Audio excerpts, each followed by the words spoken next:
अगदी दुसऱ्या दिवशी सकाळी आमची चालू आहे तयारी। हे बघा,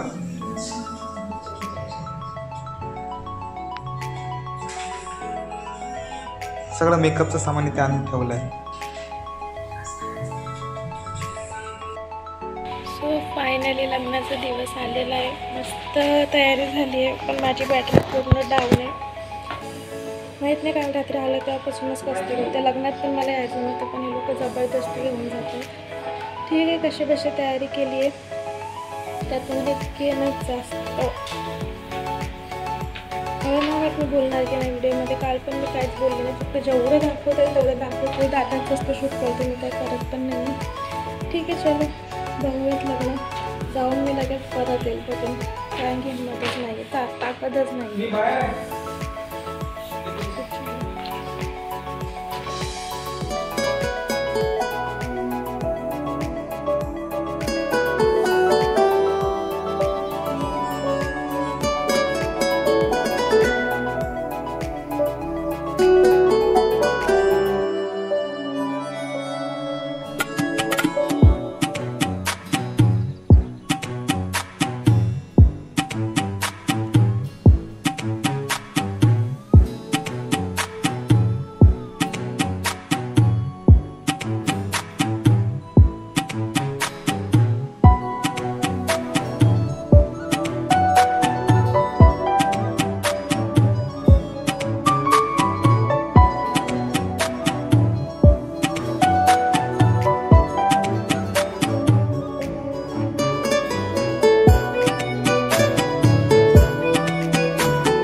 जो तेरी लाडो परदेसण होई है।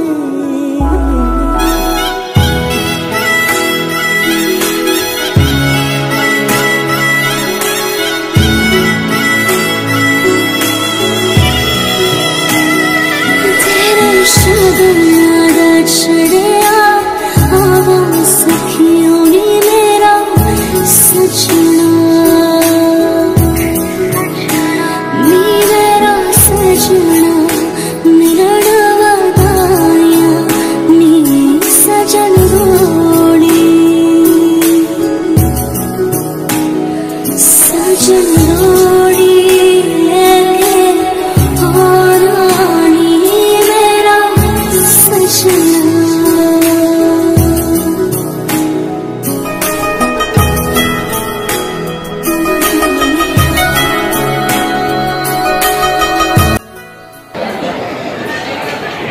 फायनली लग्न झालेलं आहे पूजा दीदीचं. खूप वेगळं वाटतं असं मैत्रिणीचं लग्न झालं की म्हणजे ज्यासोबत आपण फिरायला जातो, सोबत कुठे जायचं असेल तर तू येतेस का तर मी येते, अशी मैत्रिणीचं जेव्हा लग्न होतं तेव्हा एकदम वेगळी फिलिंग असते. तिने पण बिचारीने रडून रडून हाल गेले. आता पण असतं कारण की मुलींसाठी हा क्षणच कठीण असतो. तिचं असतं की लग्न करून एकदम सोडून जायचं सर्वांना. आणि तिचं तर सासरी आपोआप सुरत आहे, म्हणजे मे बी बडोद्याला दिलं आहे तिला. ठीक आहे, आता काय सगळे गेले जेवायला, मी एकटी बसले, मला जेवायची सुद्धा इच्छा नाही आहे. बघू काय होतं ते.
चालूच म्हणजे लग्न ॲक्च्युली लेट लागलं नाही, तो लेट लागत नाही. टाईम होता म्हणजे 10:30 सव्वा 11 टाईम, लग्न 2:15 लागतं. त्यामुळे 2-3 घंटे लेट झालं, उशीर होतेच. अजून त्या लोकांचं ते फेरी वगैरे लागले नाही असतं तर तिचे सदर असं जेवतील पण कधी. आणि इथून मे बी तिचं 7-2.5 किलोमीटर आहे. 2.5 नाही 2.5 किलोमीटर आहे.